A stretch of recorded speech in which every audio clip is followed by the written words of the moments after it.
Salut tout le monde! Bienvenue sur ma chaîne et merci beaucoup d'être là pour une nouvelle recette. Alors aujourd'hui, j'ai le plaisir de partager avec vous ma version du fraisier à la vanille. Alors cette fois-ci, je vous le présente dans une version familiale avec une crème diplomate très savoureuse et délicieuse. Elle est bien parfumée à la vanille, vous allez voir. Je vais vous présenter la liste des ingrédients. On fait la suite en vidéo et je vous souhaite un agréable moment en regardant cette recette.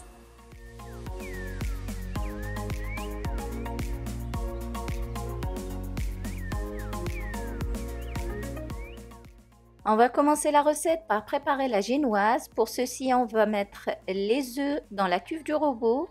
On y ajoute une petite pincée de sel. On ajoute aussi le sucre. On ajoute ensuite la gousse de vanille. Dans la génoise, on va mettre simplement les graines qui sont à l'intérieur qu'on a bien grattées. Et on réserve la gousse de vanille pour notre sirop d'imbibage tout à l'heure. On va ensuite bien fouetter tous ces éléments à vitesse moyenne pendant 10 à 15 minutes à peu près, jusqu'à ce que l'on obtienne une texture bien crémeuse. Et pendant ce temps, on va passer à la préparation de notre moule qu'on va bien badigeonner de beurre mou. Pour cette recette, j'ai utilisé un moule de 25 cm de diamètre. Et comme je vous l'ai déjà expliqué dans d'autres recettes, dès qu'on dépasse les 20 cm de diamètre, il vaudrait mieux utiliser le clou de cuisson qui aide à répartir la chaleur pour avoir une cuisson uniforme de votre génoise. On vient placer par-dessus, comme ceci, le papier sulfurisé qu'on va bien aplatir. On revient ensuite à notre génoise qui a triplé de volume. Voici la belle texture de notre génoise qui est bien parfumée à la vanille comme on aime. On va venir ajouter les éléments secs en les passant au tamis. On commence avec la farine, la fécule de maïs et la poudre à lever.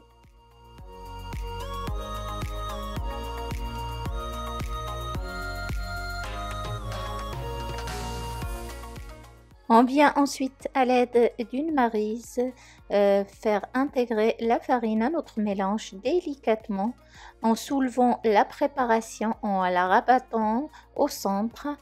On continue ainsi jusqu'à ce que la farine et tous les éléments secs s'intègrent parfaitement à notre mélange. On verse ensuite notre appareil dans notre moule qu'on a préparé tout à l'heure. Et on vient aplatir légèrement comme ceci la surface de notre génoise. Ensuite, on va comme ceci secouer pour bien répartir le mélange. On va mettre à cuire notre génoise dans un four préchauffé à 175 degrés pendant 35 minutes.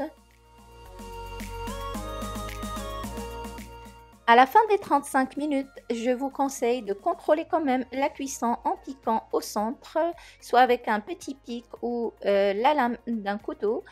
Si la lame sort propre, c'est que la cuisson est parfaite et vous pouvez sortir tranquillement votre génoise du four. Sinon, vous pouvez rajouter 5 minutes de plus. Une fois la génoise sortie du four, on va venir avec un petit couteau comme ceci et bien racler les bords pour faciliter le démoulage. On va ensuite démouler notre génoise sur une petite grille comme ceci. On enlève ensuite le clou de cuisson et le papier sulfurisé pour laisser notre génoise bien refroidir sur la petite grille. Pendant ce temps, on passe à la préparation de la crème diplomate. Je vous laisse avec la liste des ingrédients qu'il nous faudra pour ça.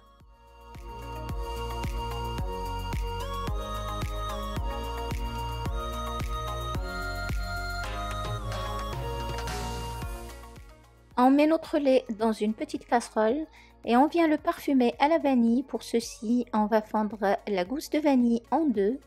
On va bien gratter à l'aide de la pointe du couteau comme ceci les graines qui y a à l'intérieur qu'on va mettre dans notre lait avec la gousse aussi. On va mettre la casserole sur un feu doux et à côté on vient hydrater les feuilles de gélatine. On va les couvrir d'eau froide comme ceci. Ensuite on les réserve. Et dans un bol on va mettre les jaunes d'œufs. On ajoute la pincée de sel et le sucre et à l'aide d'un petit fouet, on va bien mélanger tous ces éléments. Pas besoin de les blanchir, simplement bien les mélanger. On y ajoute ensuite la fécule de maïs qu'on va passer dans un tamis, simplement pour éviter la formation de grumeaux.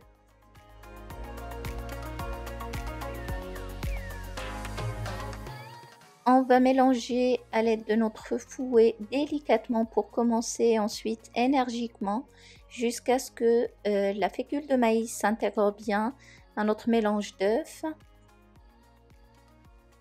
Notre lait parfumé à la vanille est chaud. On va venir verser la moitié de ce lait sur notre mélange d'œufs et on mélange bien jusqu'à ce qu'on obtienne une texture bien homogène.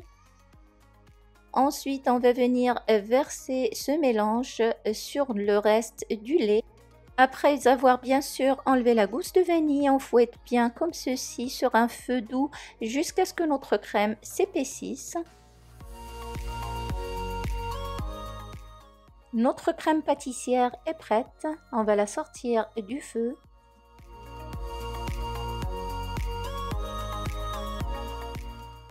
Et hors du feu, on vient y ajouter le beurre, idéalement un beurre froid pour qu'il fasse redescendre légèrement la température de notre crème pâtissière. On mélange bien jusqu'à ce que le beurre fonde totalement dans notre crème. Ensuite, on va venir avec les feuilles de gélatine qu'on va bien essorer d'abord avant de les rajouter à notre crème. Et on mélange ensuite énergiquement jusqu'à ce que la gélatine fonde totalement dans notre crème pâtissière. On va ensuite verser notre crème dans un petit bol pour la laisser bien refroidir. On va la filmer au contact et on la met au réfrigérateur pendant minimum 2 heures avant de pouvoir l'utiliser.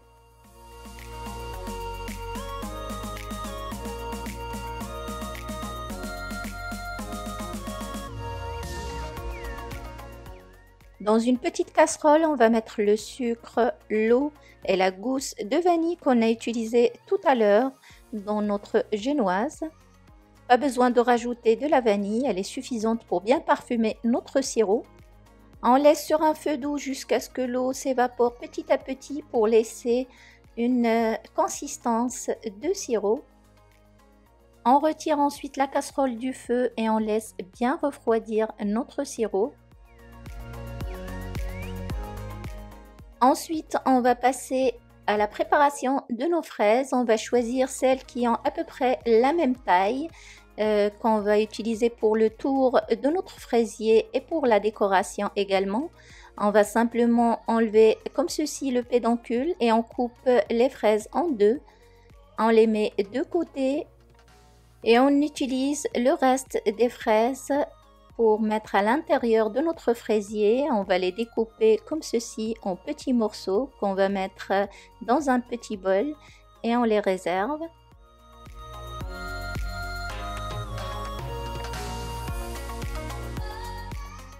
On revient à notre génoise qui a eu le temps de bien refroidir. Regardez, elle est bien moelleuse.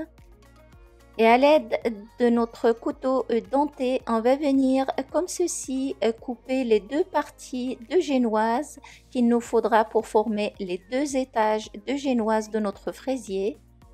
On vient ensuite couper les bordures desséchées à l'aide d'un cercle plus petit. Le mien fait 22 cm pour avoir simplement quelque chose de plus net à la découpe. Et dans un grand bol, on va venir fouetter notre crème pour réaliser une belle chantilly bien ferme. Pour ceci, je vous conseille d'utiliser une crème entière à 30% de matière grasse minimum et de placer votre bol ainsi que votre fouet au congélateur 15 minutes minimum avant de les utiliser. Notre chantilly est prête quand elle forme un joli bec comme ceci au bout. On va sortir ensuite notre crème pâtissière du réfrigérateur et on va venir la fouetter à l'aide de notre batteur électrique à basse vitesse pour la détendre. On y ajoute ensuite à peu près le tiers de notre chantilly et on fouette à nouveau toujours à basse vitesse. Le but, c'est d'obtenir une texture semblable à celle de notre chantilly pour pouvoir les mélanger facilement ensemble. On va ensuite verser la crème pâtissière sur le reste de chantilly et on mélange le tout à l'aide simplement de la maryse, délicatement en soulevant à chaque fois la préparation pour garder cette belle texture bien mousseuse et bien aérienne. Voici notre crème diplomate qui est prête. Elle a une jolie texture, elle est bien lisse. On va la transférer dans une poche à douille et on passe au montage de notre fraisier. J'ai utilisé pour le montage du fraisier un cercle de 24 cm de diamètre que je mets sur un dessous de gâteau. Je mets tout autour du rhodoïde pour faciliter le démoulage.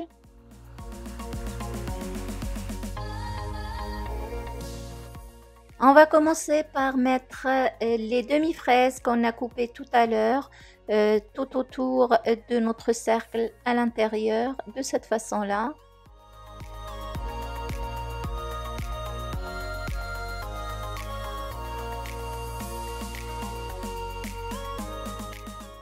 On vient ensuite poser au centre comme ceci notre premier étage de génoise qu'on va venir imbiber avec notre sirop à la vanille.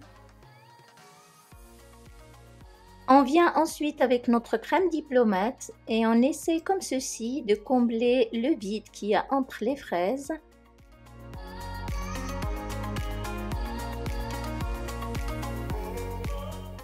On couvre ensuite la génoise d'une bonne couche de crème. On va couvrir aussi les fraises et à l'aide d'une spatule, on vient comme ceci bien étaler notre crème en la remontant sur les bords de notre cercle.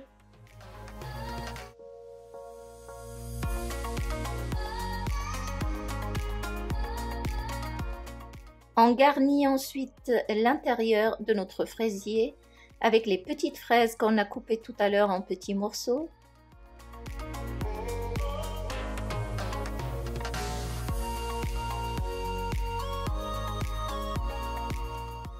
On vient ensuite aplatir comme ceci à l'aide de notre spatule toutes les fraises pour avoir une couche uniforme.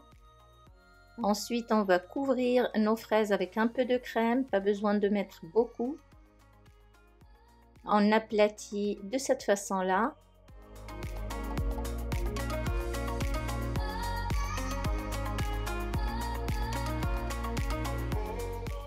On ajoute ensuite notre deuxième couche de génoise et on aplatit comme ceci avant de venir l'arroser aussi avec notre sirop à la vanille. On couvre ensuite toute la surface de notre fraisier en veillant à remplir aussi le vide qu'il y a autour de la génoise. On va lisser ensuite toute la surface du fraisier. On le met ensuite au réfrigérateur pour minimum 4 heures. Pour ma part, je l'ai laissé toute une nuit. Le lendemain, on démoule délicatement notre fraisier. On enlève aussi le rhodoïde autour. On va ensuite bien lisser les bords comme ceci à l'aide de notre petite spatule. Et on commence la décoration de notre fraisier. Justement, cette partie-là est la vôtre. Vous pouvez vous éclater à faire la décoration que vous aimez. J'ai choisi cette présentation-là parce qu'elle est assez simple à réaliser, même pour des débutants en pâtisserie. Comme vous pouvez le constater, c'est assez facile à faire.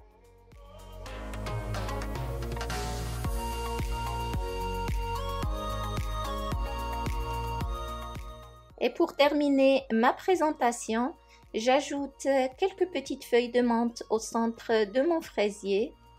On arrive à la fin de ma recette de fraisier. J'espère qu'il vous a plu. Si c'est le cas, n'hésitez pas à me le faire savoir en cliquant sur le bouton j'aime. Et si vous avez des questions sur la recette, vous pouvez me les poser en bas en commentaire et je répondrai avec plaisir.